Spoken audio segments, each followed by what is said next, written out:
नमस्कार दोस्तों, स्वागत है आपका मेरे चैनल कॉमिक्स लाइफ में।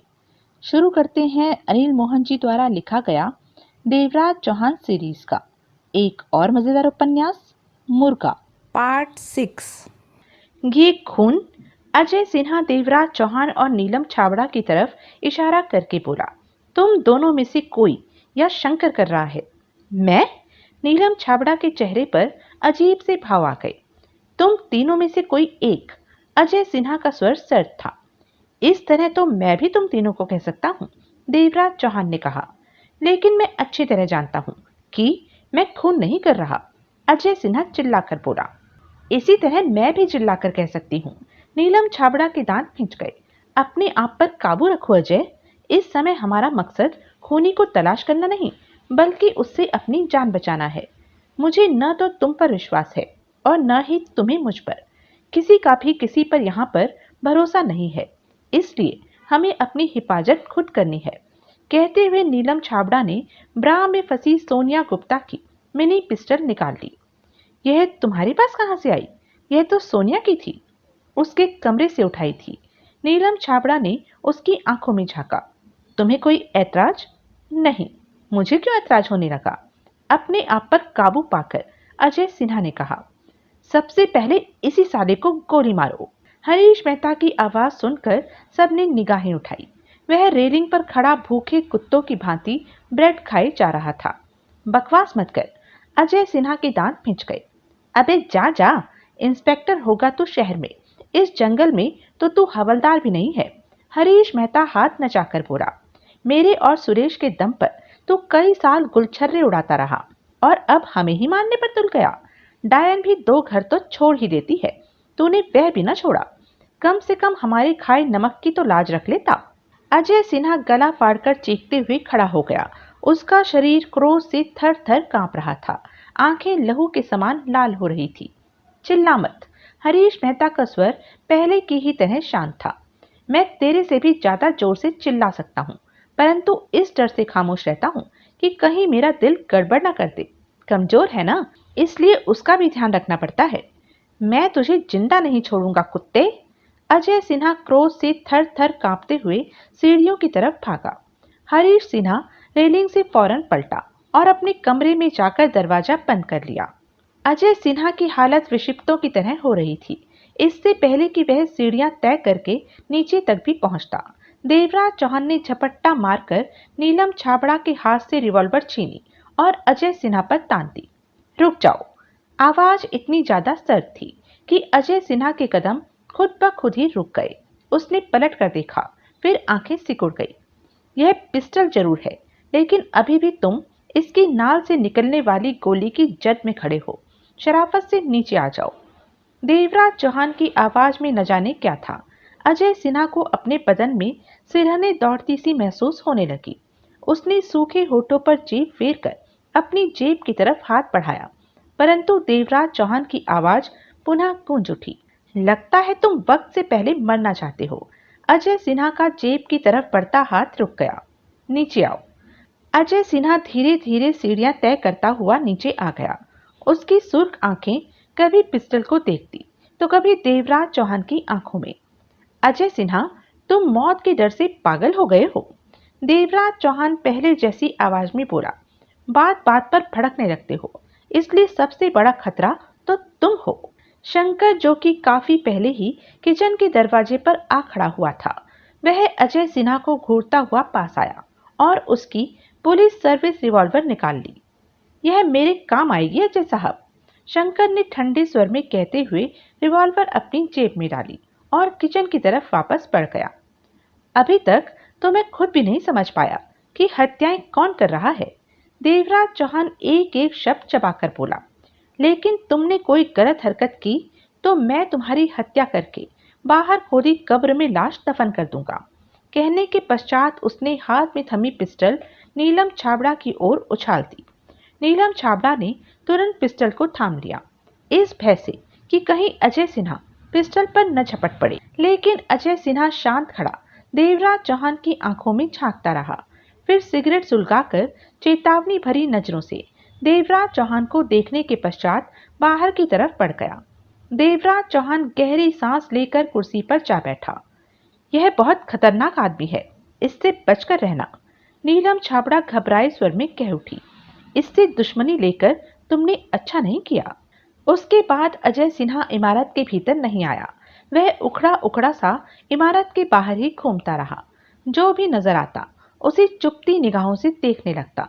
नीलम छाबड़ा ने खाना तैयार होने पर उसे बुलाया भी, लेकिन जवाब में वह उसे खा जाने वाली नजरों से देखता रहा। होठों से कुछ न निकला और न ही खाना खाने भीतर गया। हरीश मेहता ने तो खाने के समय डाइनिंग टेबल के पास आने की भी चेष्टा न की। वह ऊपर गैलरी की रेलिंग से टेक लगाए खड़ा ब्रेड खाता रहा। साथ में वह पानी पी रहा था, जिसे वह अपने हाथों से इमारत के पीछे लगे हैंडपंप से लेकर आया था। डाइनिंग टेबल पर शंकर, देवराज चौहान और नीलम छाबड़ा ने खाना खाया, परंतु खौफनाक तनाव के कारण कोई बात नहीं हुई। खाना खाने के पश्चात शंकर ने जेब से अजय सिन्हा का सर्विस रिवॉल्वर निकाला और खोलकर उसका चैम्बर चेक किया और फिर उसे बंद करके उंगलियों में घुमाने लगा। देवराज चौहान ने उसे घूरा। इसे जेब में रख लो नामुराद। रेलिंग पर खड़े हरीश मेहता ने आंखें निकालकर कहा। गोली चल जाएगी और कहीं गलती से इस तरफ आ गई तो मैं मर जाऊंगा। अच्छा है, शंकर ने शांत स्वर में कहा, हम में से एक और कम हो जाएगा। तो तू मुझे मार देना चाहता है? हरीश मेहता हड़बड़ा उठा।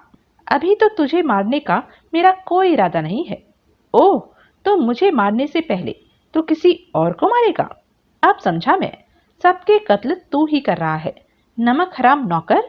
लेकिन मेरा नाम हरीश मेहता है। हरीश मेहता भिजे दांतों से कहने लगा, मेरा दिल कमजोर जरूर है, लेकिन शरीर में बहुत दम है।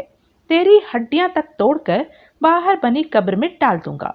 यह तो भला हो देवराज चौहान का, जिसने पहले से ही कब्रें खोज रखी हैं, नहीं तो मुझे तकलीफ उठानी पड़ती। देवराज चौहान के अधरों के बीच अजीब सी मुस्कान नाच करने लगी। तुम खामोश नहीं रह सकते हरीश? नीलम छाबड़ा भिन्ना कर बोली। क्यों खामोश रहूं? सब मर रहे हैं, हर रोज हम में से एक कम हुआ जा रहा है, और तुम कहती हो कि मैं खामोश रहूं?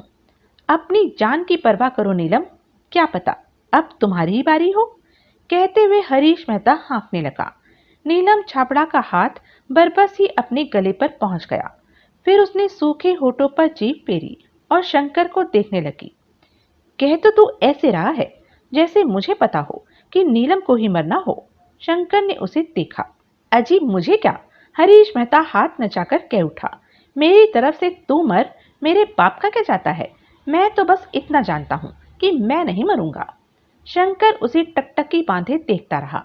फिर उसके अधरों के बीच छिपी छिपी सी मुस्कान नृत्य कर उठी। तत्पश्चात एकाएक ठठाकर हंस पड़ा।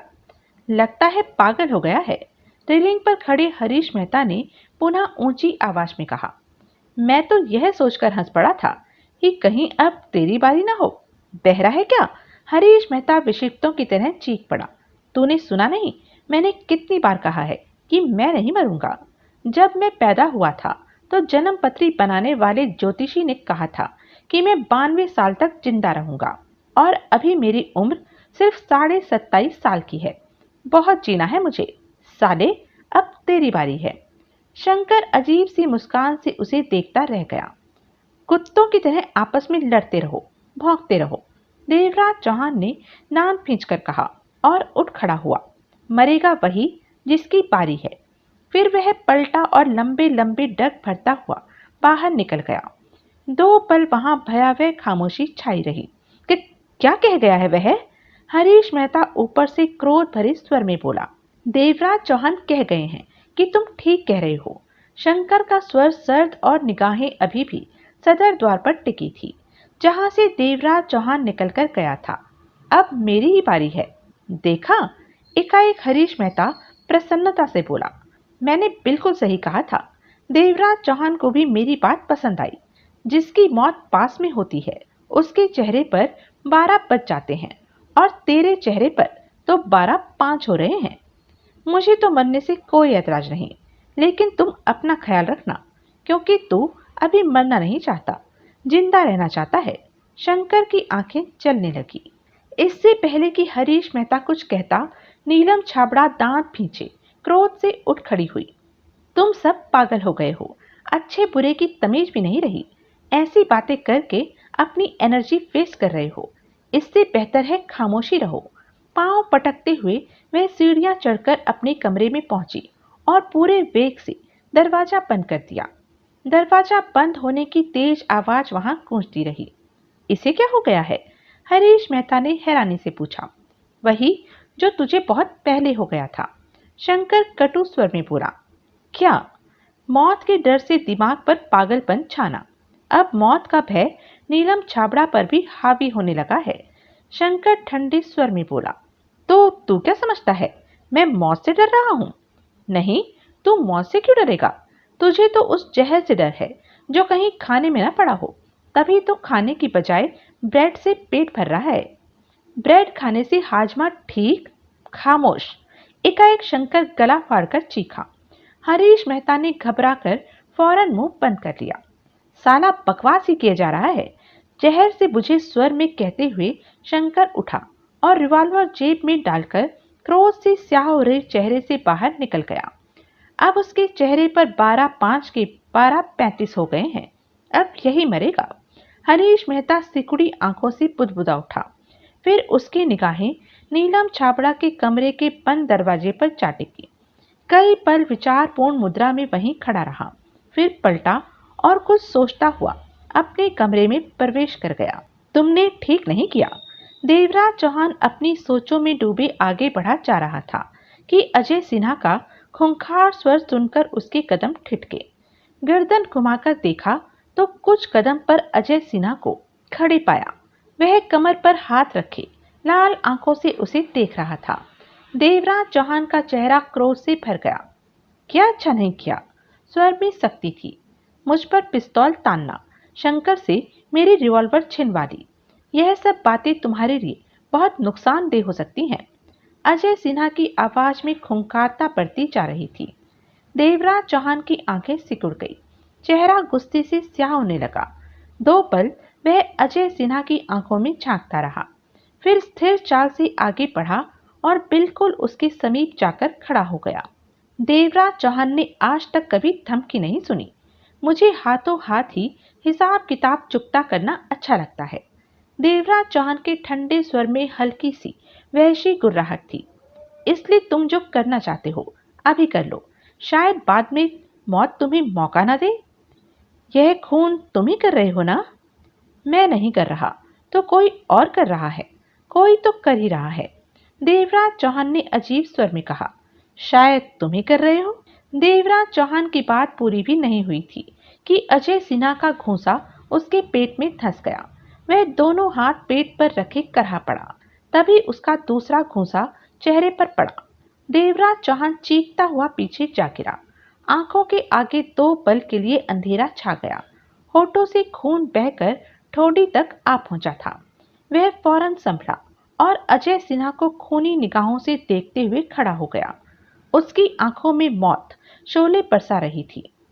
तुम शायद भूल गए कि पहली मुलाकात में मैंने कहा था, मैं कॉलेज में बॉक्सिंग का चैंपियन रह चुका हूं। अब मुझे यह बात फिर याद दिलानी पड़ेगी। कोई किसी को कुछ भी याद नहीं दिलाएगा। शंकर का सख्त स्वर वहां गूंजा। दोनों ने चौंक कर देखा।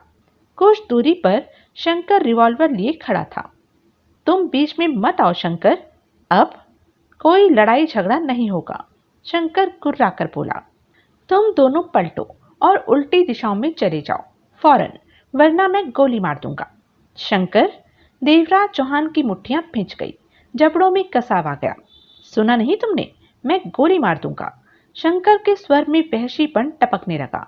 ट्रिगर पर तर्जनी उंगली का हल्का सा दबाव पड़ गया, जिसे दोनों ने फौरन नोट कर लिया। तुरंत पलटो और उल्टी दिशाओं में चलना शुरू कर दो।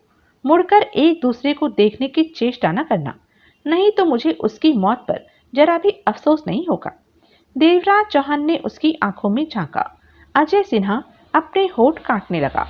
दोनों समझ गए कि अगर उसकी बात नहीं मानी गई तो वह फौरन गोली मार देगा। वह तुरंत पलटे और उल्टी दिशाओं में उन्होंने चलना शुरू कर दिया। शंकर तब तक वहां खड़ा रहा जब तक दोनों चलते हुए पेड़ों के झुरमुटों में गायब नहीं हो गए। फिर उसने रिवॉल्वर जेब में डालकर सिगरेट सुलगाई और लापरवाही से आगे बढ़ गया। तुम यहाँ क्या कर रहे हो? शंकर का स्वर सुनकर हरीश मेहता चिहुक कर पलटा तो सामने शंकर को खड़े पाया, जो कि आंखें सिकोड़कर उसे घूर रहा था। हरीश मेहता ने घबराकर आसपास देखा। चारों तरफ भयावह जंगल ही नजर आया। आंखों में उभरे भय को छिपाकर उसने गले में फंसी थूक निकली और जबरन चेहरे पर मुस्कान लाकर बोला, यार शंकर तुम, अच्छा हुआ मिल गए, अकेले में बोर हो रहा था। अच्छा, शंकर कटु स्वर में कह उठा, मेरा साथ इतना ज्यादा पसंद है?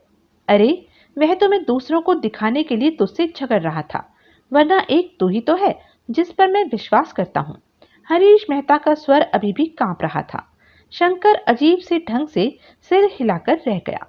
गीदड़ की औलाद, तेरी मैं रग रग पहचानता हूँ। शंकर के दांत भिंच गए।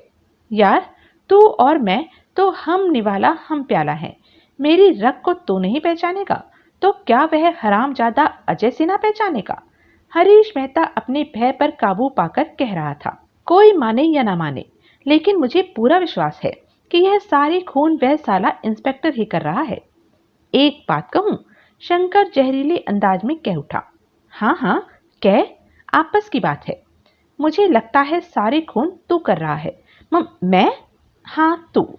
देख ऐसी बातें ना कर, मेरा दिल कमजोर है, कहीं ज्यादा धड़क गया तो वह हो जाएगा, क्या कहते हैं, हाँ हार्ट अटैक हो जाएगा, फिर मैं मर जाऊंगा।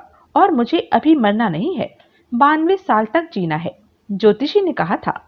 मेरी नजर तुम पर ही है बेटे, अगर खून तू कर रहा है तो मैं तुझे छोड़ने वाला नहीं।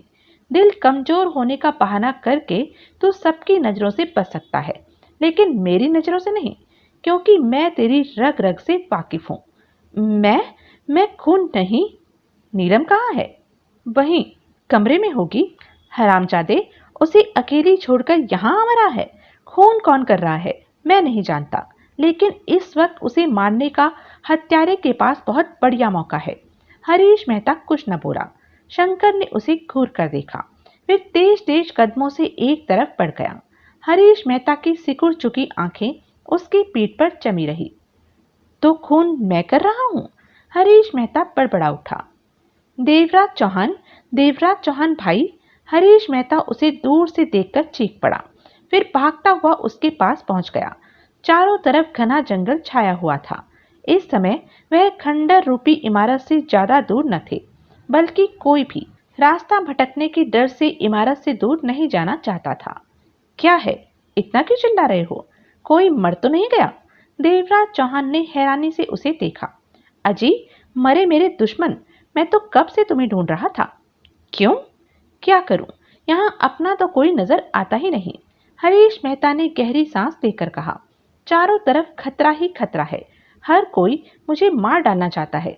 एक सिर्फ तुम ही हो जिस पर मैं भरोसा कर रहा हूँ, वरना बाकी सारे तो मुझे खून के प्यासे नजर आते हैं। तुम्हारा दिल तो ठीक है ना? देवराज चौहान ने मुस्कुराकर पूछा। हाँ, तुम्हें देखते ही सामान्य गति से धड़कने लगा, वरना पहले तो हथौड़े की भांति बज रहा था। हरीश मेहता ने कहा।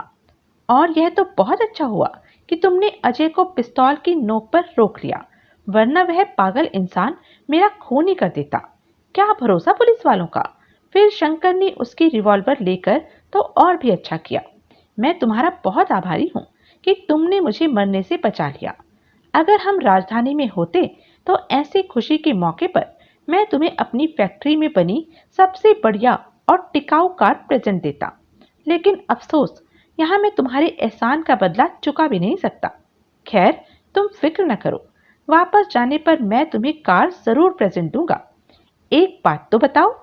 क्या? यह जो खून हो रहे हैं उनमें तुम्हारा हाथ तो नहीं है? हरीश मेहता फुसफुसाकर बोला। क्या मतलब? देवराज चौहान ने उसकी आंखों में झांका। अरे अरे, तुम तो नाराज होने लगे। हरीश मेहता सक पकाकर कह उठा। यह तो आपस की बात है, खून चाहे जो भी करे मेरी बरा से, बस मुझे नहीं मरना चाहिए। मैं तुम्हें एक नहीं 2 कारें प्रेजेंट दूंगा, 3 भी दे दूंगा, बस मुझे नहीं मरना चाहिए। मैं चलता हूँ, लेकिन राजधानी पहुंचकर तुम्हें 4 कारें जरूर प्रेजेंट दूंगा, बस जरा मेरा ख्याल रखना। फिर हरीश मेहता वहां से ऐसे आगे बढ़ा जैसे भाग रहा हो। अजय भाई, तुम्हें मैं कब से ढूंढ रहा हूँ और तुम यहाँ पेड़ के नीचे बैठे हो। हरीश मेहता को देखते ही अजय सिन्हा के जबड़े भिंच गए। तुम? वह गुर्रा उठा। अरे यार, खफा क्यों होते हो? मैं तुम्हारा दोस्त हूँ। हमने कई बार एक ही प्याले में चाय और एक ही गिलास में शराब पी है। जरा सी तू मैं हो जाने से क्या हम दुश्मन बन जाएंगे?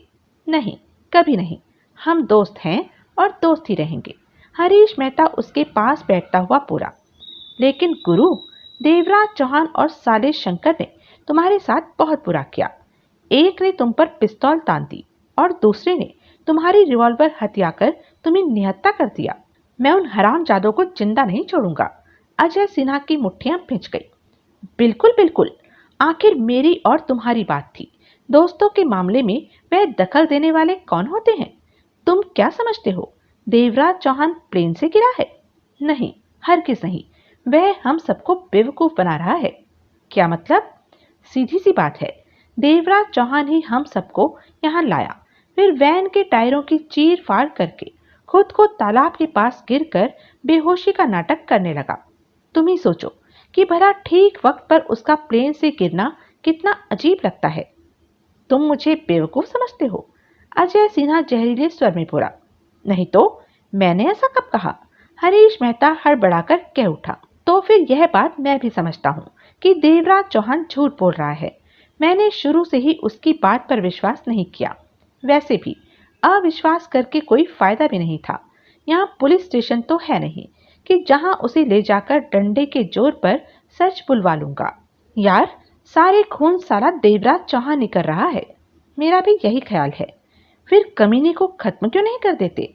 हरीश मेहता ने फुसफुसाकर कहा। सारा झंझट ही समाप्त हो जाएगा। हम किसी तरह रास्ता ढूंढकर यहाँ से चले जाएंगे। अजय सिन्हा एकाएक हरीश मेहता को घूरने लगा। ऐसे क्या देख रहे हो? हरीश मेहता घबरा कर बोला। मैं सोच रहा हूँ कमजोर दिल वाले बेवकूफ भी होते हैं। अजय सिन्हा व्यंग से बोला। तुम मुझे भड़काकर देवराज चौहान का खून करवाना चाहते हो, लेकिन यह भी तो हो सकता है कि सारे खून तुम कर रहे हो। मैं खून? पागल हो गए हो तुम? हरीश मेहता जल्दी से उठ खड़ा हुआ। मैं कमजोर दिल का इंसान भला खून कैसे कर सकता हूँ? क्यों? अजय सिन्हा ने उसे घूरा। कानून की ऐसी कौन सी धारा है जिसके तहत कमजोर दिल वाला खून नहीं कर सकता? कानून? खबरदार जो मेरे सामने कानून का नाम लिया। अगर कानून होता तो हम यहाँ यूं एक एक करके मर न रहे होते। मैं तुम्हें अच्छी तरह जानता हूँ। राजधानी में खून करता था लालचंद और तुम साले गोपीनाथ को खून के जुर्म में पकड़कर बंद कर देते थे। डाका मारे हसन कमाल और डाके के जुर्म में तुम बंद करते हो रामदास को। मैं तुम्हारे सारे लटके झटके जानता हूँ, लेकिन यहाँ तुम्हारा कानून नहीं चलने वाला। यहाँ जंगल का कानून है, मौत का कानून है। तुम ठीक कहते हो। अजय सिन्हा एकाएक भारी स्वर में बोला। हमारे जुर्मों की लिस्ट बहुत लंबी है। कानून का हिस्सा होने के बावजूद भी मैंने तुम लोगों के साथ मिलकर बहुत जुर्म किए हैं और जंगल का कानून हमें इंसाफ के पलड़े में बिठा रहा है जहां सिर्फ मौत है। यूं क्यों नहीं कहते कि हमारे साथ जुर्म करते करते तुम्हारी सोई आत्मा जाग उठी है और तुमने हमें यहां आकर हमारे किए की सजा देनी शुरू कर दी। शायद इस तरह तुम्हारे पापों का बोझ कम हो सके। हरीश मेहता भड़क कर बोला और अजय सिन्हा एकाएक चिहुक कर खड़ा हो गया। उसकी आंखों के भाव देखकर हरीश मेहता सिर से लेकर पांव तक कांप उठा, फिर पलटकर ऐसे भागा जैसे मौत की छाया उसके सिर पर आ गई हो। अजय सिन्हा के चेहरे पर काली मुस्कान और आंखों में वहशी भाव उभर आए। सुबह का निकला अजय सिन्हा 4:30 बजे इमारत में गया। उसे जोरों से भूख लग रही थी। गुस्से में उसने दोपहर को खाना नहीं खाया था। चारों तरफ खामोशी व्याप्त थी। उसे वहां कोई भी दिखाई न दिया। वह किचन में चला गया।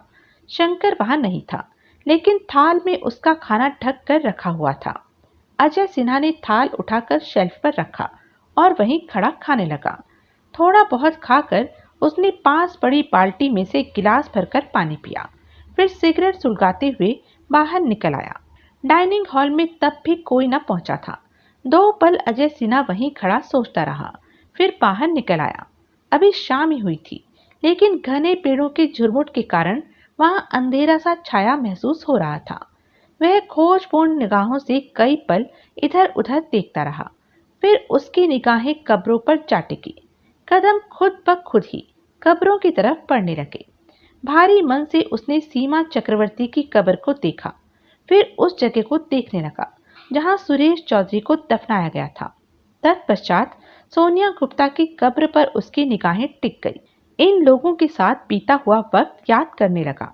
कितनी जिंदा दिल इंसान थे, लेकिन मौत ने इन जिंदा दिलों की जिंदगी निर्ममता से छीन ली। उसकी नजरें कुछ दूर मौजूद खाली गड्ढे को देखने लगी, जिसे बहुत जल्द इन कब्रों की भांति भर जाना था। फिलहाल तो वह खाली थी। एकाएक वह चिंक उठा। फटकर पथरा गई आंखें कब्र को ही देखती रही। उंगलियों में फंसी सुलगती सिगरेट फिसलकर जूते के पास जा गिरी। कई पल तक वह बुत के समान खड़ा रहा। खुद ही कब्र के एक कोने में किसी का जूता झांक रहा था। एकाएक अजय सिन्हा के पोपटे कांपने लगे। आंखें सिकुड़कर छोटी हो गई। उसने सूखे होठों पर जीभ फेरी और कांपती टांगों से झुककर सिगरेट उठा ली।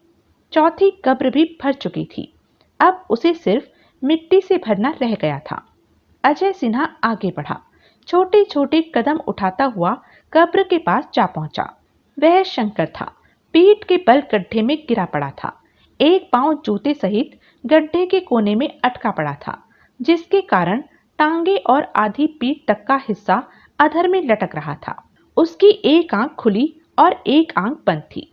पत्थर दिल इंसान के शरीर में भी उसकी लाश देखकर झुरझुरी दौड़ जाए। चेहरे का आंखों के सिवाय कोई हिस्सा न दिखाई दे रहा था। पत्थर मार मार कर सिर और चेहरा ऐसा कुचला हुआ था कि देखकर ही दहशत होने लगती। हाथों का पिछला हिस्सा और उंगलियां भी कुचली सी लग रही थी। शायद उसने पत्थरों से बचने के लिए चेहरे पर हाथ रख लिए थे, परंतु मौत से तब भी जीत न सका था। अजय सिन्हा को तो जैसे काट मार गया हो। वह यकीन नहीं कर पा रहा था कि शंकर जैसे शक्तिशाली इंसान को मार दिया गया है, और वह भी पत्थर मार मार के। किसने मारा होगा इसे? देवराज चौहान, हरीश मेहता? अपनी कब्र को देख रहे हो? अजय सिन्हा ने चिहुक कर पीछे देखा। देवराज चौहान बेहद शांति से उसे देख रहा था। अपनी नहीं, शंकर की कब्र देख रहा था। अजय सिन्हा ने सर्द स्वर में कहा। देवराज चौहान की आंखें सिकुड़ी। तभी उसकी नजर कब्र के कोने पर अटके जूते पर पड़ी और वह तुरंत आगे बढ़ा, परंतु भीतर का दृश्य देखते ही जैसे उसे लकवा मार गया। तुम दोनों यहाँ खड़े क्या गड़बड़ कर रहे हो? पीछे से कहता हुआ हरीश मेहता पास आया और कब्र के भीतर का दृश्य देखते ही चीख मारकर लड़खड़ाते हुए पीछे जा गिरा। शंकर जंगल में मुझसे मिला था, हरीश मेहता सूखे स्वर में कह उठा। जब इसे मालूम हुआ कि नीलम यहाँ अकेली है, तो मुझे झाड़ कर कहने लगा, नीलम वहां बिल्कुल अकेली है, हत्यारा आसानी से उसे मार सकता है। फिर यह नीलम की रक्षा करने के इरादे से इस तरफ आ गया था, लेकिन यह तो खुद ही राम राम सत्य हो गया। अजय सिन्हा और देवराज चौहान ने चौंक कर एक दूसरे को देखा। तुम दिन भर कहाँ थे? जंगल में, यहाँ तो फटका भी नहीं, हरीश मेहता फौरन बोला। अजय सिन्हा की आंखों में चमक आ गई। उसने अर्थपूर्ण निगाहों से देवराज चौहान को देखा। देवराज चौहान अपने होठ काटने लगा। अजय सिन्हा पलटा और तेजी से इमारत के सदर द्वार की तरफ बढ़ गया। इसे क्या हुआ? हरीश मेहता असमंजसता से बोला। अभी मालूम हो जाएगा। देवराज चौहान अजय सिन्हा के पीछे चल पड़ा। भला हरीश मेहता शंकर की खौफनाक लाश के पास कैसे खड़ा रह सकता था? उसे इस बात का पूरा पूरा खतरा था कि कहीं उसका कमजोर दिल धड़कना न भूल जाए। तीनों नीलम छाबड़ा के कमरे के दरवाजे के पास पहुंचे। अजय सिन्हा ने द्वार पर दबाव डाला। दरवाजा भीतर से बंद था। अजय सिन्हा ने जोर से दरवाजा थपथपाया। न खुलने पर पुनः दरवाजा खटखटाया। फिर तीसरी बार अजय सिन्हा के जोर से द्वार भिड़भिड़ाने पर भीतर से आहटें मिली और नीलम छाबड़ा ने दरवाजा खोला। उसकी आंखों के पपोटे भारी हो रहे थे, पलकें बार बार बंद हो रही थी। एक हाथ से चौखट और दूसरे हाथ से दरवाजा थाम रखा था। क्या है? नीलम छाबड़ा ने उखड़े अंदाज में तीनों को देखकर कहा। तुम सो रही थी? अजय सिन्हा ध्यानपूर्वक उसका निरीक्षण करता हुआ बोला। हाँ, उसके स्वर में भारीपन था। खाना खाने के पश्चात तनाव के कारण मेरा मस्तिष्क फट रहा था, इसलिए नींद की गोली खाकर सो गई थी। अजय सिन्हा उसे गहरी निगाहों से देखता रहा। क्या बात है? अब मुझसे क्या चाहते हो? नीलम छाबड़ा ने नाखुश स्वर में कहा। क्या फिर कोई मर गया है? तुम अच्छी तरह जानती हो। अजय सिन्हा शब्दों को चबाकर बोला। क्या? क्या जानती हूं? कि कौन मरा है? कौन? क्या? नीलम छाबड़ा एकाएक चौंकी। चेहरे पर घबराहट आ गई। कोई मर गया? लेकिन कौन? ओह, तो तुम लोगों के साथ शंकर नहीं है? अजी, अब होगा भी कैसे? उसकी तो घंटी बज चुकी है। हरीश मेहता अजीब से स्वर में कह उठा। उसे तो मारकर हत्यारे ने कब्र में डाल दिया है। नीलम छाबड़ा कुछ न बोली। भय मिश्रित निगाहों से वह हरीश मेहता को देखती रह गई। तुम वास्तव में सो रही थी? नीलम छाबड़ा ने मूक सहमति से सिर हिला दिया। अजय सिन्हा चाहकर भी उस पर शक न कर सका। उसकी आंखें ही बता रही थी कि वह नींद से उठकर आ रही है और अभी भी नींद की गोली के नशे के प्रभाव में थी। कि कहीं तुम लोग मुझ पर तो शक नहीं कर रहे हो? एकाएक नीलम छाबड़ा रूखे स्वर में बोली। हम तो अभी यह भी नहीं समझ पाए कि किस पर शक करें और किस पर नहीं। अजय सिन्हा ने अजीब से स्वर में कहा। हर कोई शक के काबिल है और तुम भी हो, लेकिन कोई सबूत नहीं है हमारे पास। ठीक कहते हो, देवराज चौहान ने स्थिर स्वर में कहा। जब मैं वहां पहुंचा तो हो सकता है कुछ देर पहले तुमने उसे मारकर कब्र में धकेल दिया हो और फिर वहां से हटने की सोचने लगे, लेकिन तभी मैं पहुंच गया। यह सिर्फ बातें हैं, सबूत तो एक भी नहीं है। मेरा भी कुछ ऐसा ही ख्याल है। अजय सिन्हा बेहद शांति से सिर हिलाता हुआ मुस्कुरा ही उठा। मैं भी यही सोच रहा था कि तुम शंकर को मारकर गड्ढे पे फेंक कर वहां से हटकर किसी पेड़ के पीछे जा छिपे। फिर जब मैं वहां पहुंचा तो तुम भी वहां प्रकट हो गए ताकि कत्ल से खुद को दूर रख सको। मुझे क्या जरूरत है अपनी बेगुनाही का सबूत देने की? देवराज चौहान ने चुभन भरे स्वर में कहा। अपनी सफाई वही दे जिसने खून किया है। मैं अपनी सफाई नहीं दूंगा। हरीश मेहता जल्दी से बोला। क्योंकि मैंने खून नहीं किया है। मेरा दिल कमजोर है और कमजोर दिल वाला खून कर ही नहीं सकता। नीलम छाबड़ा ने थूक निगली और उसके बीच में से रास्ता बनाकर तेजी से सीढ़ियां उतरकर बाहर की तरफ बढ़ गई। कमाल है, हम सब यहाँ थे। नीलम छाबड़ा अपने कमरे में थी और हत्यारे ने बिना किसी के देखे जाने के खौफ के शंकर को पत्थरों से मारकर उसकी हत्या कर दी। अजय सिन्हा बड़बड़ाया।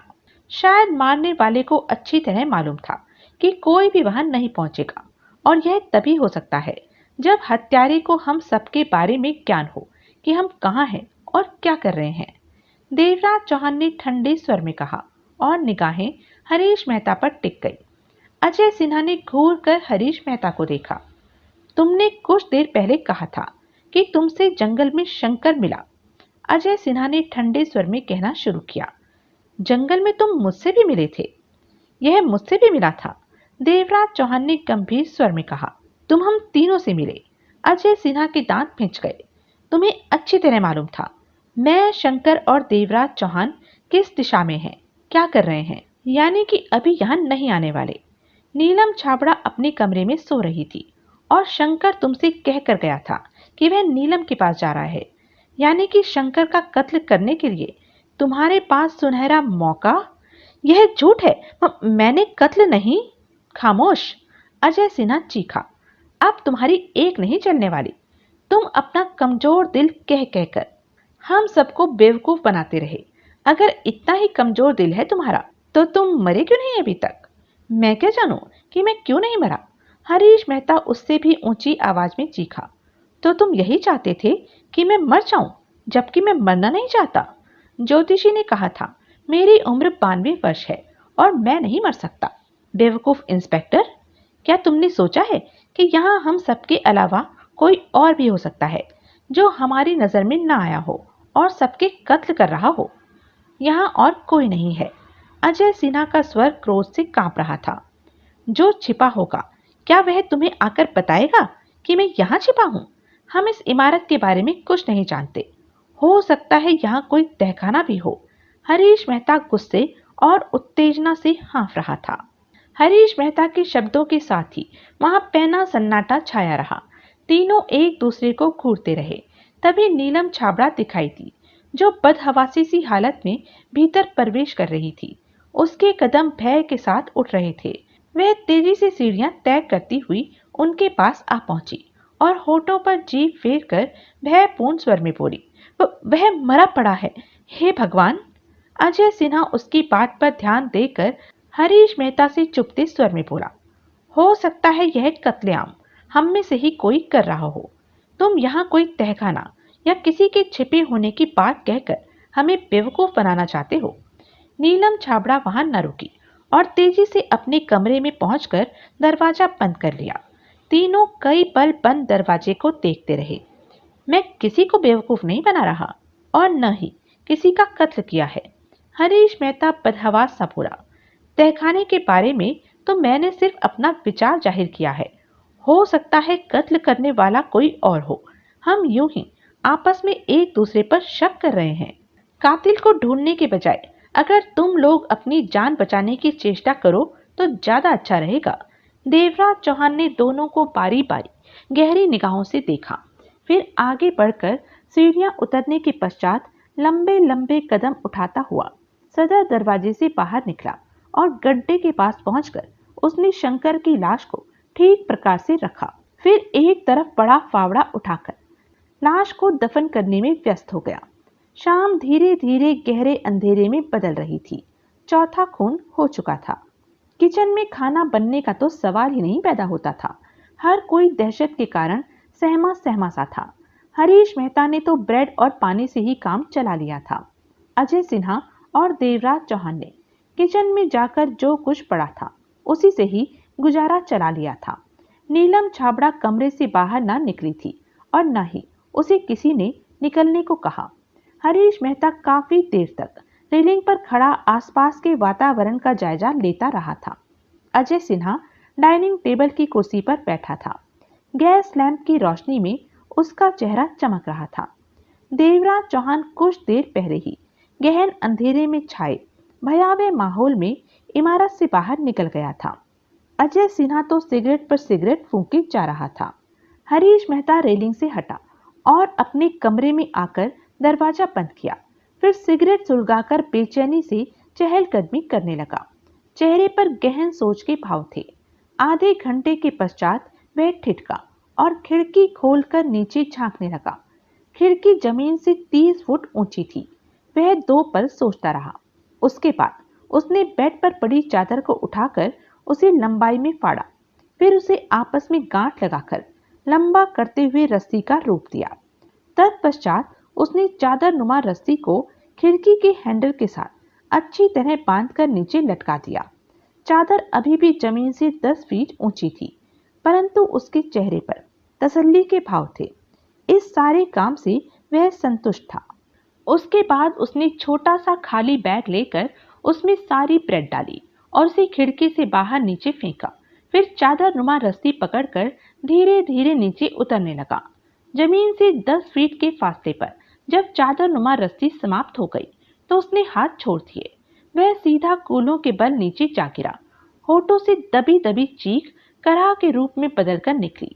2 पल तो वह कूलों को सहलाता रहा, फिर खड़ा हुआ और ब्रेड वाला बैग उठाकर खतरनाक जंगल के अंधेरे में खो गया। नीलम छाबड़ा के होठों के बीच सुलगती सिगरेट लटक रही थी।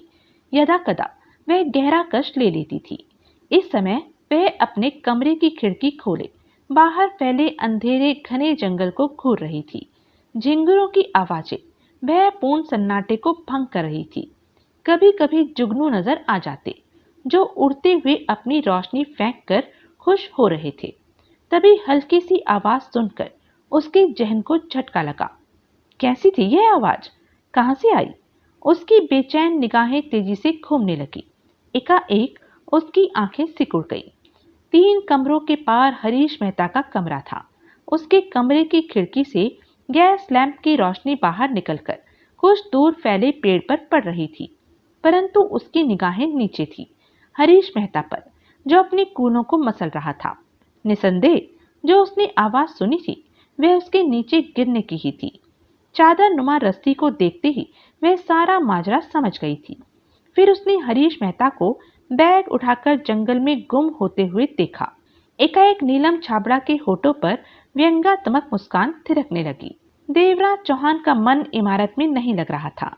किचन में से जो कुछ भी थोड़ा बहुत खाने को मिला उसे खाकर वह बाहर आ गया था। खौफनाक अंधेरे और भयावह माहौल में भी उसे कोई खास डर नहीं लग रहा था।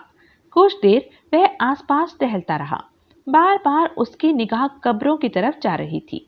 खास तौर वह उन दो गड्ढों को देखने लगा जो जल्दी ही कब्र के रूप में बदलने वाले थे। फिर गहरी सांस लेकर वह आगे बढ़ गया। घने जंगल में इमारत पर निगाह मारने पर किन्हीं प्रेतों की हवेली के समान लग रही थी।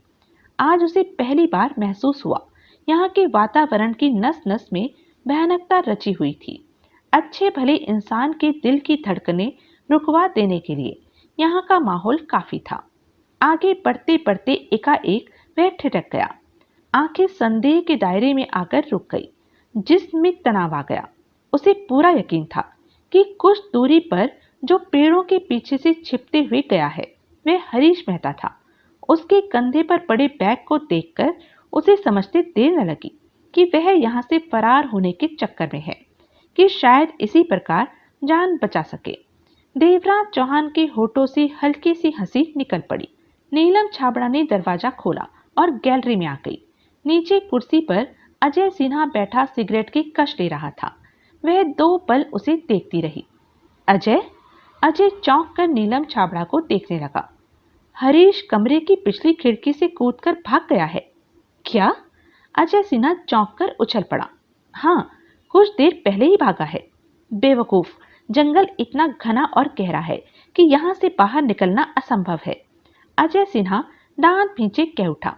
मैं भी यही कहना चाहती हूँ कि जंगल के बारे में वह अच्छी तरह नहीं जानता। उसने यही सोचा होगा कि यह आम जंगल है। मैंने सुरेश के साथ भली भांति जंगल देखा था। ऐसे गहरे और भयानक जंगल में वह भूखा प्यासा दम तोड़ देगा। नीलम छाबड़ा ने कहा। मैं उसे वापस लेकर आता हूँ। वह किस तरफ गया है? मेरे ख्याल से पूर्व की तरफ। अजय सिन्हा तेजी से बाहर भागता चला गया। जब हरीश मेहता अंधेरे में देवराज चौहान की निगाहों से ओझल हो गया तो उसने वहीं खड़े खड़े गहरी सोच में डूबे सिगरेट सुलगा ली। इतना तो वह समझ गया था कि वह जान बचाने के चक्कर में रात के अंधेरे में भाग खड़ा हुआ था। परंतु क्या इस घने जंगल से वह बाहर निकल सकेगा? नहीं, वह बाहर नहीं निकल सकेगा। फरारी का रास्ता अपनाकर उसने अपनी जान पहले से ज्यादा खतरे में डाल दी है। भूख प्यास से तड़प तड़प कर वह जान दे देगा। हरीश मेहता गलत फैसला करके बेवकूफी से भरा कदम उठा बैठा था। अब वह क्या करे? क्या हरीश को जाने दे, या हरीश के हक में यही अच्छा होगा कि वह उसे वापस ले आए। परंतु यहाँ भी तो मौत ही मौत है। बेहतर होगा उसे जाने दे। शायद उसे अभी और जीना हो। आखिरकार देवराज चौहान ने निश्चय किया कि वह हरीश को रोकने की चेष्टा नहीं करेगा। तभी उसकी निगाह ने कुछ दूर किसी को भागते देखा। सुनसान वातावरण में भागने वाले के जूते के नीचे सूखे पत्ते आकर चरमरा रहे थे। अगले ही पल वह चौंका। अंधेरे में आकृति को पहचानने का अगर वह धोखा नहीं खा रहा था तो वह अजय सिन्हा था। वह उसी तरफ जा रहा था जिस ओर कुछ देर पहले हरीश मेहता गया था। देवराज चौहान ने सिगरेट नीचे फेंककर जूते से मस ली और अजय सिन्हा के पीछे पीछे दौड़ गया। हरीश मेहता का चेहरा पसीने से लथपथ हो रहा था। पसीने से कपड़े भीगकर धीमी धीमी बदबू छोड़ने लगे थे। कंधे पर लटक रहे बैग को उसने सावधानी से थाम रखा था। अंधेरे में वह तेजी से आगे बढ़ा जा रहा था। उसके मस्तिष्क में सिर्फ एक ही बात घूम रही थी कि उसे इस जगह से दूर हो जाना है, इतनी दूर कि सिर पर मंडराती मौत भी उसे न छू सके। सीमा चक्रवर्ती, सुरेश चौधरी, सोनिया गुप्ता और शंकर मर चुके थे। कातिल ने इतनी सावधानी से उन्हें मारा था कि कोई उसे पहचान न पाया था, उसकी हवा तक को न छू पाया था। फिर वह भला कातिल के सामने क्या हस्ती रखता है? कातिल कभी भी उसकी जान ले सकता है। उसके लिए सबसे दहशतपूर्ण बात तो यह थी कि कत्ल करने वाला उनके ही बीच खुलेआम घूम रहा है। इसलिए उसने खामोशी से फरार हो जाना ही बेहतर समझा। जंगल चाहे कितना ही घना सही, लेकिन हत्यारे का डर तो मन से दूर हो जाएगा।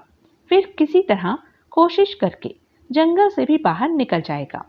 परंतु अब उसका कमजोर दिल तेजी से धड़क रहा था। रात का भयानक सन्नाटा और गहरा जंगल ही देखकर उसकी जान निकली जा रही थी। उसने सोचा कि रात की अपेक्षा अगर वह दिन के उजाले में फरार हुआ होता तो ज्यादा बेहतर होता। कम से कम आसपास तो देखता जाता। हो सकता है जंगल में खतरनाक दरिंदे हो। अगर ऐसा हुआ तो जान नहीं बचेगी। इन विचारों के साथ वह तेजी से आगे बढ़ा जा रहा था। तभी वह ठिठक गया। भय की सिरहन उसकी पीठ में दौड़ती चली गई। उसे लगा कि कोई उसके पीछे आ रहा है। उसके कानों ने कदमों की आवाज सुनी थी। वह फौरन पलटकर पीछे देखने लगा। दिल हथौड़े की भांति ऊपर नीचे हो रहा था। ध्यानपूर्वक अंधेरे में निगाह दौड़ाने पर भी उसे कोई दिखाई न दिया। मन का वहम समझकर वह पुनः आगे बढ़ने लगा। इस बार उसकी चाल तेज थी। वह उस बंगले जैसी कोठी से काफी दूर आ चुका था। कुछ ही आगे बढ़ा होगा कि फिर ठिठक गया। नहीं, यह उसका वहम नहीं है। पीछे वास्तव में कोई आ रहा है। उसके कानों ने कदमों की आवाज स्पष्ट सुनी है। सूखे पत्ते चरमराने की आवाज भी सुनी थी। जरूर कोई उसके पीछे है। खूनी? इस विचार के साथ ही उसकी टांगें कांपने लगी। कौन है? भय से थर्राते हुए वह दहशत से चीख पड़ा। फटी फटी आंखों से वह चारों तरफ देखता जा रहा था। हर तरफ गहरा अंधेरा दिखा। सूखे पत्तों के चरमराने की स्पष्ट आवाज फिर गूंजी। कौन है? मौत के भय से उसकी आवाज फट रही थी।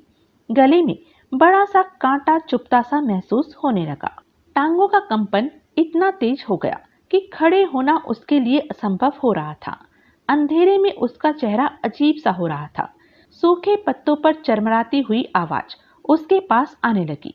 वह लड़खड़ाकर पीछे हटने लगा। आंखें फटी जा रही थी। भय से चेहरा स्याह हो रहा था। कंधे पर लटकता बैग फिसल कर नीचे जा गिरा। एकाएक पेड़ से जा टकराया। दहशत से वह चीख कर पलटा।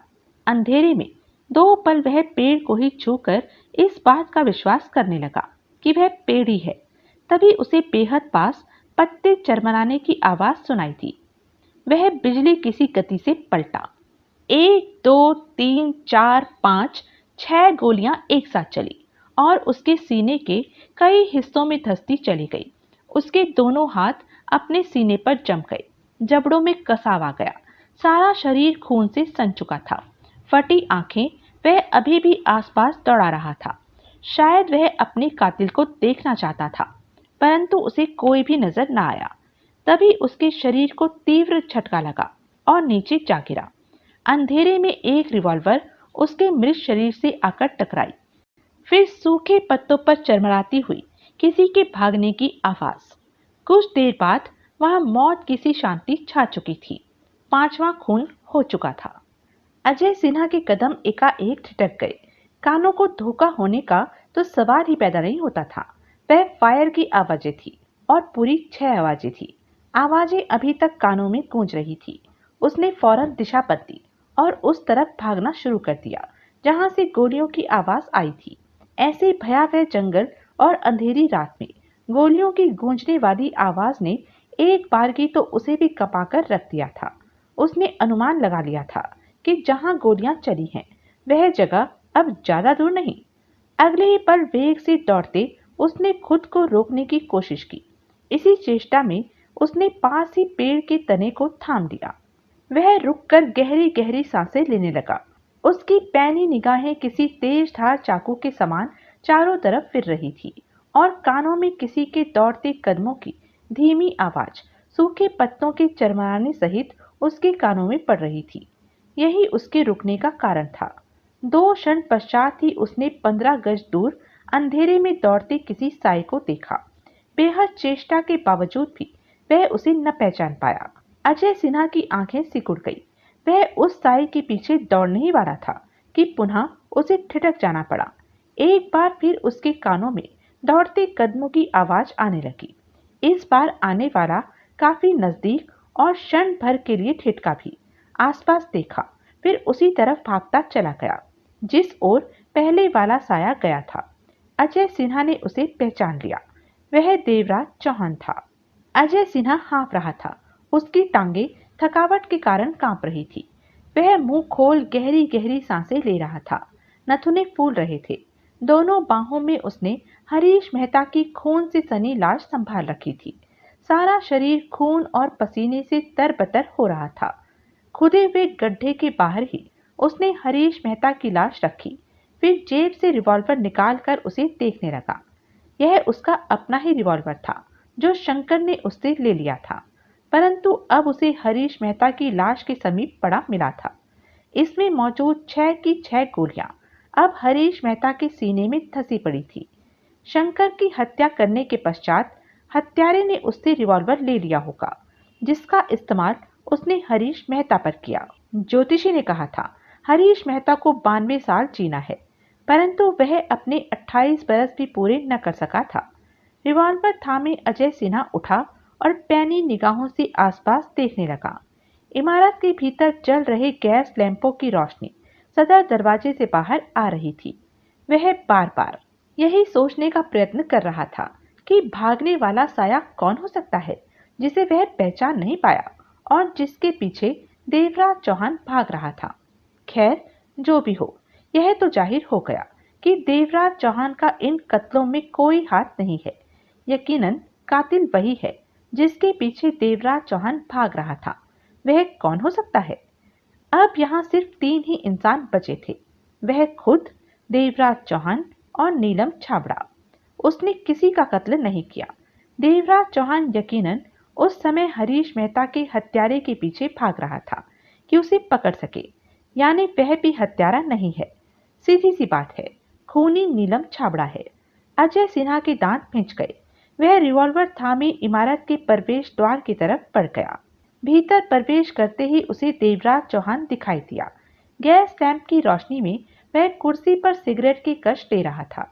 उसकी निगाहें अजय सिन्हा के खून से सने कपड़ों पर जा टिकी। दोनों कई पल एक दूसरे की आंखों में देखते रहे। फिर अजय सिन्हा पास आया और खाली रिवॉल्वर टेबल पर रखते हुए खोखले स्वर में बोला, बाहर हरीश मेहता की लाश पड़ी है।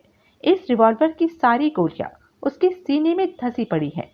अब तुम यही कहोगे कि कत्ल मैंने किया है, लेकिन मैंने तुम्हें हत्यारा नहीं कहा। इसका मतलब तुम जिसके पीछे भाग रहे थे उसे पकड़ लिया है? अजय सिन्हा ने तीव्रता से पूछा। वो नीलम छाबड़ा है ना? उसके दांत खिंच गए। देवराज चौहान उसे देखता रहा। फिर उसके होठों से गहरी सांस निकल गई। बैठो, मैं तुम्हें सारी बात बताता हूँ। अजय सिन्हा जल्दी से बैठ गया।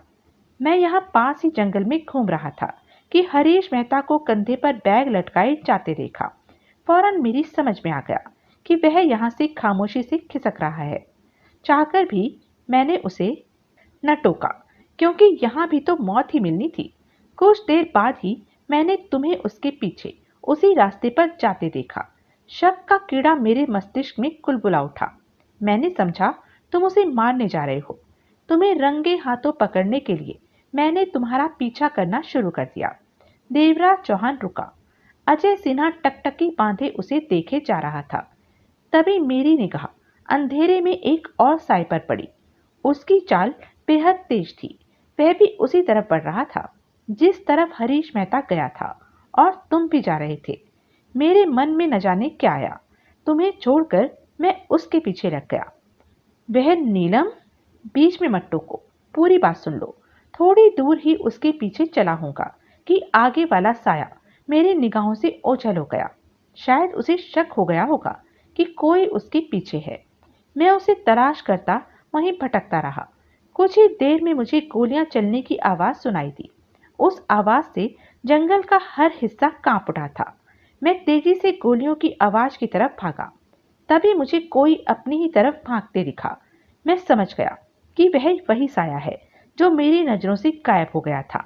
मैं फौरन पेड़ के पीछे छिप गया कि पास आने पर उसे पकड़ लूंगा, परंतु शायद उसने मुझे देख लिया था। वह दबे पांव उस पेड़ तक आया जिसके पीछे मैं छिपा हुआ था। उसके पास होने का मुझे एहसास न हो पाया। फिर एकाएक ही उसने तेज रफ्तार से दौड़ लगा दी। क्षण भर तो मैं हक्का बक्का रह गया। उसके बाद मैं भी उसके पीछे दौड़ पड़ा, लेकिन उसे पकड़ न सका। वह इसी इमारत के आसपास आकर मेरी नजरों से ओझल हो गया। मुझे पूरा विश्वास था कि तुम जंगल में हो और वह साया तुम नहीं हो, क्योंकि तुम्हारी और उसकी कद काठी में काफी फर्क था।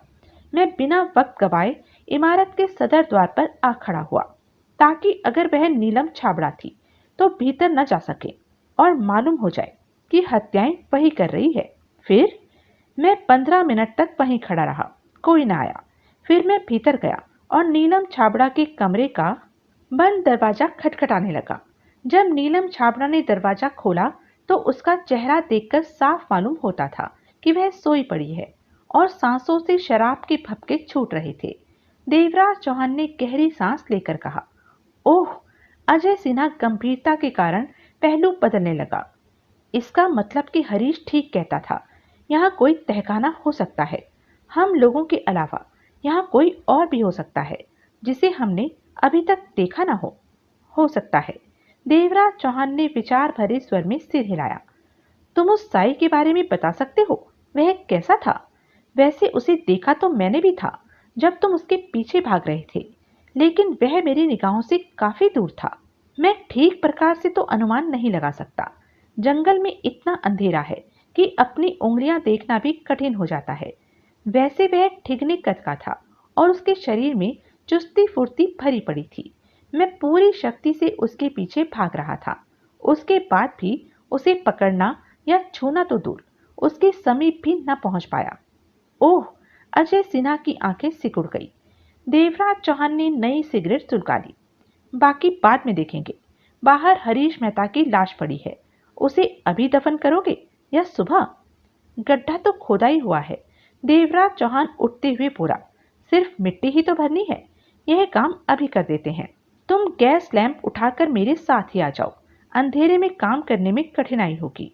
अजय सिन्हा ने गैस लैंप उठाया और देवराज चौहान के साथ बाहर की तरफ बढ़ गया। उन दोनों के जूतों की आवाज वातावरण की भयानकता को बढ़ा रही थी।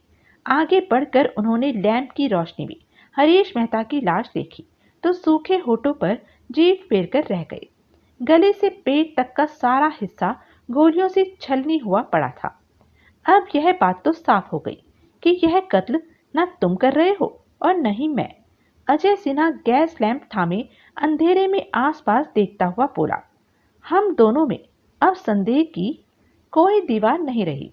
शायद इस बार हम खोने को कामयाब न होने दें। अब मुझे भी अपनी जान की चिंता होने लगी है। हरीश मेहता की लाश देखने के बाद देवराज चौहान ने गंभीर स्वर में कहा, आज खूनी को मैंने पकड़ने की कोशिश की है।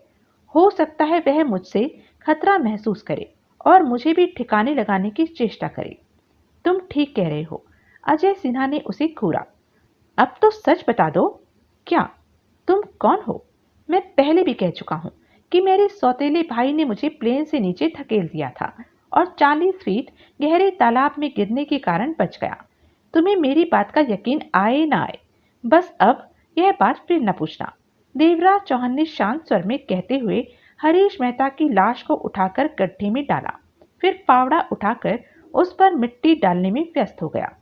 अजय सिन्हा हाथ में गैस लैंप थामे अंधेरे में निगाहें दौड़ा रहा था। 5वीं कब्र बन चुकी थी। अब छठी और आखिरी कब्र पास ही में अपने मेहमान का इंतजार कर रही थी। घूमती हुई अजय सिन्हा की निगाहें उसी खाली कब्र पर आ टिकी, जो कि अभी सिर्फ गड्ढा ही था। रात अजय सिन्हा और देवराज चौहान एक ही कमरे में सोए। दोनों की चिंता भरी खामोश निगाहें आपस में बार बार टकरा रही थी। कई प्रश्न थे वहां, परंतु उनका जवाब कोई नहीं था। अलबत्ता देवराज चौहान के बदन में रोमांच की लहर दौड़ जाती थी कि सीमा चक्रवर्ती, सुरेश चौधरी, सोनिया गुप्ता, शंकर और हरीश मेहता के हत्यारे का उसने पीछा किया था। जब यहां आए थे तो सब थे। डाइनिंग टेबल की कुर्सियां भरी रहती थी, परंतु अब वह सिर्फ 2 ही बचे थे। देवराज चौहान को मिलाओ तो 3 बचे थे। रात दोनों गहरी नींद में सोए थे। सुबह जब उठे तो दिन निकल चुका था। सूर्य पूर्व से निकलना आरंभ हो गया था। दोनों एक साथ ही बाहर आए और नीलम छाबड़ा के कमरे पर पहुंचे। दरवाजा खुला हुआ था और वह बेड पर बैठी चाय पी रही थी। रात की अपेक्षा अब उसकी हालत बहुत ठीक थी। मुझे लगता है जैसे रात तुमने मेरा दरवाजा खटखटाया था, नीलम छाबड़ा देवराज चौहान से बोली। हाँ, कोई खास काम नहीं था। तुम उस समय होश में नहीं थी, बहुत शराब पी रखी थी। कल पता नहीं मुझे क्या हो गया था, जी चाहता था शराब की सारी बोतलें पी लूं। नीलम छाबड़ा ने भारी स्वर में कहा। अब मुझे गलती महसूस हो रही है, मुझे इतनी नहीं पीनी चाहिए थी। खैर, तुम बताओ, हरीश मिला या नहीं? मिल गया है। अजय सिन्हा की निगाहें उस पर ही थी। ओह! नीलम छाबड़ा के होठों से गहरी सांस निकली। अब उसे अच्छी तरह समझा दो कि वह इस तरह फरार होने की कोशिश न करे। ऐसे खतरनाक जंगल में तो मौत यकीनी है। अब उसे समझाने की जरूरत नहीं, वो खुद ब खुद ही सब कुछ समझ गया है। क्या मतलब? नीलम छाबड़ा के माथे पर पल पड़ गए। वह मर चुका है। मेरी रिवॉल्वर की सारी गोलियां उसके जिस्म में उतार दी गई हैं। अब वह अपने साथियों के बगल में कब्र में आराम से सो रहा है। अजय सिन्हा ने धीमे स्वर में कहा। लेकिन तुम्हारी रिवॉल्वर तो शंकर के पास थी। हाँ, शंकर को मारने के पश्चात हत्यारे ने रिवॉल्वर अपने कब्जे में कर ली होगी। फिर उसी रिवॉल्वर से हरीश मेहता को मार दिया गया। अजय सिन्हा ने उसकी आंखों में झांक कर कहा। कितनी अजीब बात है, कल शंकर और हरीश मारे गए, किसी ने उनका कत्ल कर दिया और दोनों कत्लों के समय तुम अपने कमरे में थी। शंकर ही हत्या के समय तुम नींद की गोली खाकर सो रही थी और हरीश मेहता के खून के समय तुम शराब के नशे में धुत थी। नीलम छाबड़ा की आंखें सिकुड़ गई। जो कहना चाहते हो साफ साफ कहो। नीलम छाबड़ा के स्वर में तीखापन आ गया। मैं तो सिर्फ इतना कहना चाहता हूँ कि शंकर और हरीश को मारने की अपेक्षा हत्यारा तुम्हें बेहद आसानी से मार सकता था। अजय सिन्हा ने शांत स्वर में कहा। हो सकता है हत्यारे को न मालूम हो कि मैं यहाँ अकेली हूँ। हरीश मेहता छिपकर भागा और घने जंगल में हत्यारे ने उसे पकड़कर कत्ल कर दिया। अगर हत्यारा चुपके से हरीश की फरारी के बारे में जान सकता है, तो तुम्हारे अकेले रहने के बारे में न जानता हो, यह असंभव बात है। यह बात भी ठीक है, नीलम छाबड़ा ने कहा। अब जरा संभल कर रहना। इस बार शिकार तुम हो या मैं, यह तो आने वाला वक्त बताएगा कि कौन शिकार है और कौन शिकारी। कहते हुए अजय सिन्हा देवराज चौहान से बोला। मैं चाय बनाकर लाता हूँ। देवराज चौहान ने सहमति से सिर हिलाया और अजय सिन्हा वहां से चला गया। देवराज चौहान आगे बढ़ा और नीलम छाबड़ा के पैकेट से सिगरेट निकालकर सुलगाने में व्यस्त हो गया। नीलम ने चाय का प्याला खाली किया और एक तरफ रख दिया। इसका कुछ पता नहीं चलता कि कब किस पर शक करना शुरू कर दे। नीलम बोली। तुम ठीक कहती हो। देवराज चौहान गहरा कष्ट लेकर बोला। वैसे तुम्हें यह जानकर हैरानी होगी कि रात मैंने हत्यारे का पीछा किया था। क्या? नीलम छाबड़ा चौंक कर खड़ी हो गई। हाँ, तब वह हरीश का कत्ल करके भाग रहा था। फिर क्या हुआ? होना क्या है, वह नजरों से ओझल हो गया। बहुत फुर्तीला था वह। उसका चेहरा तो देखा होगा।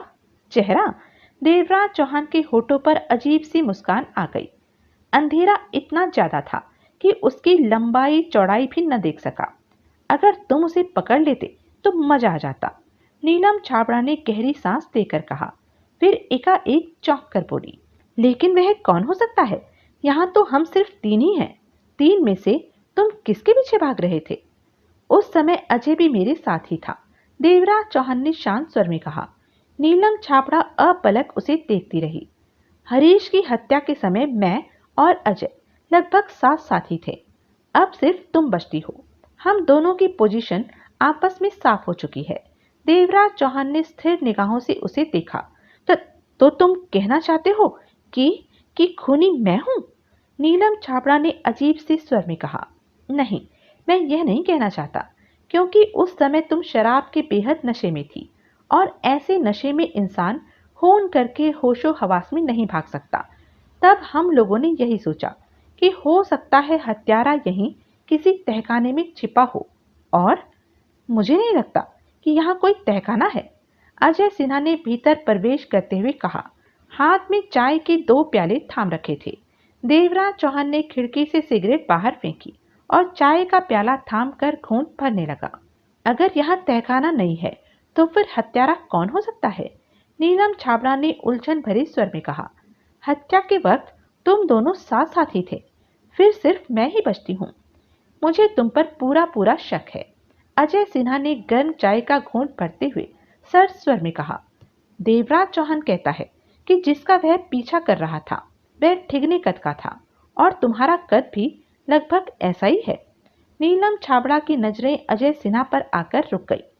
अगर यहाँ कोई तहखाना न हुआ तो मजबूरन हमें तुम्हें ही हत्यारा मानकर चलना पड़ेगा। अजय सिन्हा ने उसे घूरा।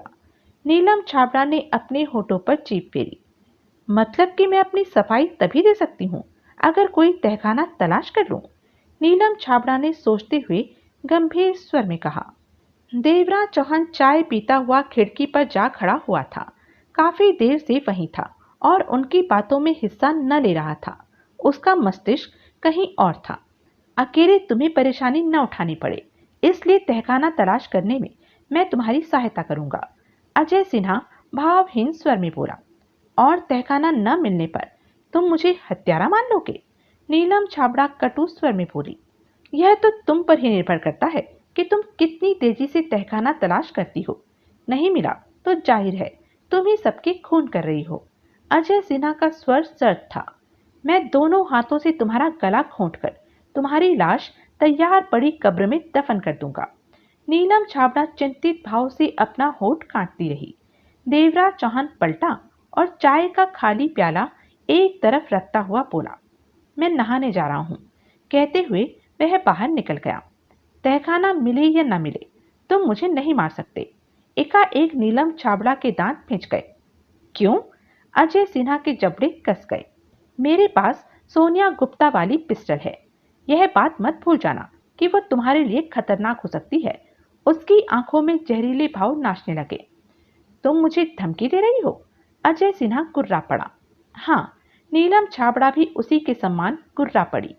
अजय सिन्हा उसकी आंखों में कई पल चुनौती भरी निगाहों से देखता रहा, फिर पलटकर बाहर निकल गया। नीलम छाबड़ा ने सिगरेट सुलगाई और शांत भाव से कश लेने लगी। देवराज चौहान नहाकर हटा ही था कि उभरता सूर्य घने बादलों की ओट में जा छिपा। फिर आसपास भी काले घने बादल छाते चले गए। एकाएक मौसम सुहावना हो उठा। चिड़ियों के चहचहाने की आवाजें तेज हो उठी। ठंडी हवा तेजी से चलने लगी। देवराज चौहान नहाने के पश्चात सुरेश चौधरी के कमरे में पहुंचा और उसके कपड़ों में से पैंट कमीज निकालकर पहन ली। उसकी आंखों में गंभीरता ही गंभीरता थी। चेहरे के एक एक हिस्से में से गंभीरता टपक रही थी। वह किसी गहरी सोच में डूबा हुआ था। सुहावने मौसम का भी उस पर कोई असर न हुआ था। कपड़े पहनकर वह कमरे से बाहर निकला और सीढ़ियों की तरफ बढ़ गया। एक निगाह उसने नीलम छाबड़ा के कमरे पर डाली। उसके कमरे का दरवाजा खुला हुआ था। सीढ़ियां उतरने के पश्चात उसने देखा अजय सिन्हा सदर द्वार के बीचों बीच खड़ा बाहर देख रहा था। देवराज चौहान किचन में जा पहुंचा और नाश्ता तैयार करने लगा। नाश्ते के बीच में उसका मस्तिष्क कहीं और था। आंखों में कभी कभी बेचैनी की लहर दौड़ने लगती। एकाएक वह व्याकुल हो उठता, फिर तुरंत ही अपने भावों पर काबू पा लेता। नाश्ता बनाकर वहीं शेल्फ पर रखे खाने लगा। तभी आहट पाकर सिर घुमाया तो नीलम छाबड़ा को भीतर प्रवेश करते देखा। नाश्ता करो। देवराज चौहान एकाएक मुस्कुराकर बोला। रहने दो, तुम्हारा भी काम पड़ जाएगा। नीलम छाबड़ा मुस्कुराई। मैं खुद बना लेती हूँ। मुझे ध्यान नहीं रहा, नहीं तो तुम्हारा और अजय का भी बना देता। कोई बात नहीं, मैं अजय के लिए भी बना दूंगी। कहते हुए नीलम छाबड़ा नाश्ता बनाने में व्यस्त हो गई। देवराज चौहान खामोशी से नाश्ता करने में व्यस्त हो गया। आज मौसम बहुत अच्छा हो गया है। नीलम छाबड़ा काम में व्यस्त बोली। हाँ, मेरे ख्याल से अभी कुछ ही देर में तेज बरसात शुरू हो जाएगी। तभी बादलों का तीव्र गर्जन सुनाई पड़ा। दोनों ने एक दूसरे को देखा, फिर मुस्कुरा पड़े। बादलों का गर्जन रुक रुक कर सुनाई देने लगता था। बहुत तेज बरसात होगी। हाँ, नीलम छाबड़ा ने कहा। आज तो तुम लोग बाहर नहीं जा सकोगे। लेकिन मुझे बाहर जाना है। इतने खराब मौसम में बाहर कहाँ जाओगे? बरसात के साथ ही यहाँ कीचड़ ही कीचड़ हो जाएगा। तुम ठीक कह रही हो, लेकिन मेरा बाहर जाना बहुत जरूरी है। नाश्ता समाप्त करके उसने सिगरेट सुलगा ली। शॉपिंग करनी है। नीलम छाबड़ा ने अजीब सी दृष्टि से देवराज चौहान को देखा। क्या कहा तुमने? शॉपिंग करनी है? इस घने जंगल में तुमने शॉपिंग करनी है? यहाँ सूखे पेड़ भी नहीं मिलते। नीलम छाबड़ा हंस पड़ी। देवराज चौहान अर्थपूर्ण ढंग से उसे देखता हुआ बाहर निकल गया। नीलम छाबड़ा अभी भी मुस्कुरा रही थी। अजय सिन्हा अभी तक दरवाजे के बीचों बीच खड़ा देख रहा था। तेज हवाएं आरंभ हो चुकी थी। कदमों की आहट सुनकर उसने सिर घुमाया। बहुत देर से यहाँ खड़े हो? देवराज चौहान बोला। यूं ही। अजय सिन्हा गहरी सांस लेकर बोला। मैं जरा बाहर जा रहा हूँ। बाहर? मौसम खराब है, अभी बरसात शुरू हो जाएगी। कोई बात नहीं। देवराज चौहान हंसा। आज मौसम सब जगह ही खराब है। कहते हुए वह बाहर निकल गया। ठंडी हवाएं बदन को बहुत भरी लग रही थी। उसने एक निगाह खाली गड्ढे को देखा जिसमें लाश दफन की जानी थी, फिर गहरी सांस लेकर जंगल की तरफ बढ़ गया। तभी मोटी सी पानी की बरसाती बूंद उसके सिर पर पड़ी। कुछ पल तो इसी प्रकार की बूंदें पड़ती रही, फिर बूंदों ने बरसात का रूप ले लिया। कुछ ही देर में बरसात अपने पूरे जोश में आ गई। मूसलाधार बरसात में कुछ दूर तक भी देखना असंभव हो रहा था। देवराज चौहान के सिर से पांव तक पानी निचुड़ने लगा। कुछ आगे जाकर बरगद के विशाल पेड़ के नीचे जाकर रुक गया। पानी की मोटी मोटी बूंदें पेड़ के पत्तों से टपक रही थी। उसने गीली उंगलियां सुखाकर जेब में से सिगरेट का पैकेट निकाला। पैकेट तो कुछ गीला हो गया था, परंतु भीतर पड़ी सिगरेट सलामत थी। यही हाल माचिस का था। उसने एक सिगरेट सुलगाई और कश लेने लगा।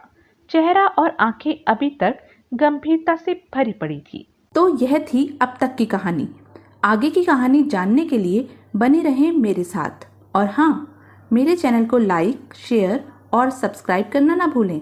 और कमेंट करके ज़रूर बताएं कि यह वीडियो आपको कैसा लगा। धन्यवाद।